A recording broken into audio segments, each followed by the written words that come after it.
I'm Steve Dietman, and I'm a member of the Spencertown Academy's Art and Gallery Committee.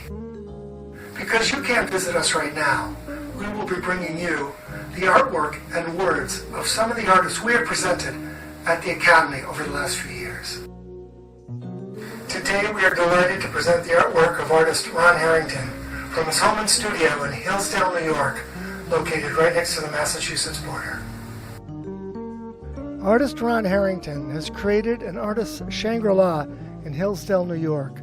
He and his longtime partner, Rick Rosal, renovated a 19th century farmhouse and several outbuildings, including a small building Ron refers to as his man cave and a 2.5-car garage that now serves as his studio, in addition to an impressive set of stone terraces and steps that lead from the house to the Green River below.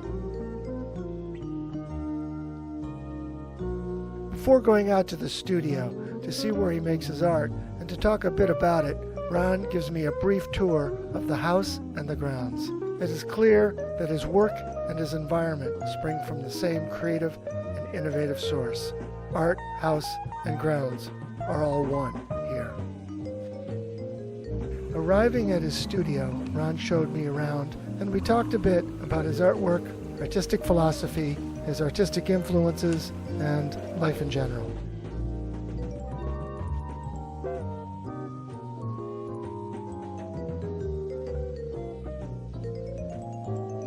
All right, Ron, let's jump right in. Can you tell us a little bit about yourself and your artwork in general? I was born on a farm in Illinois. I moved to the city in 1972 to pursue acting, which I did for quite a while.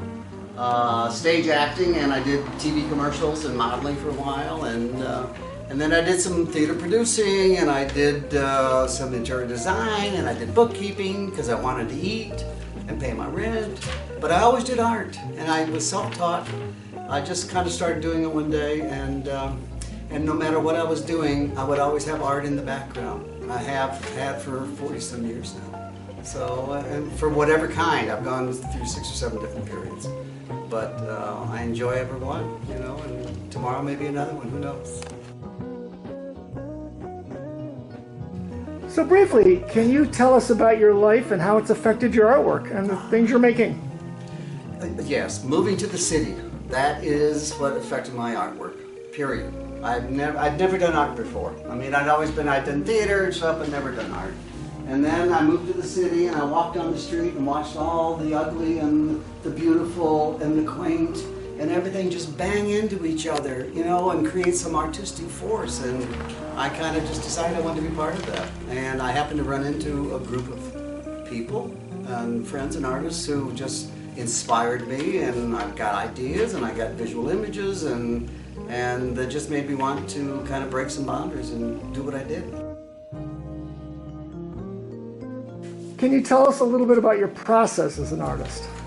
My process is pretty loose. I wander down from the house to the studio and hoping that something I see here will inspire me and get my creative juices going. And sometimes it does, and sometimes it doesn't. And I turn around and go back to the house. And but I just kind of wander. And if I decide I'm going to do a sculpture, I take a piece of wood. I find a piece of wood, and I look at it for a while, and it's got to talk to me. And it usually tells me what wants to happen to it. And if it doesn't, I put it back and I get out another one, because there's just an energy that comes between me and this wood, and it really does inspire me on what I do. And then once I get an idea, then I fill it in with other little bits of stuff that I have around here to make the art go the direction I want it to. What are some of your artistic influences? And like, it can be wide-ranging. Well, I have 3 major influences artistically. My husband, Rick Rosal, who in '73 had done this amazing diptych, 3 foot by 3 foot, and I saw that and I went, God, if he can do that and call it art, I can do that. And I didn't mean to be rude, I meant that it was inspiring, you know, that it just wanted to move me to do art.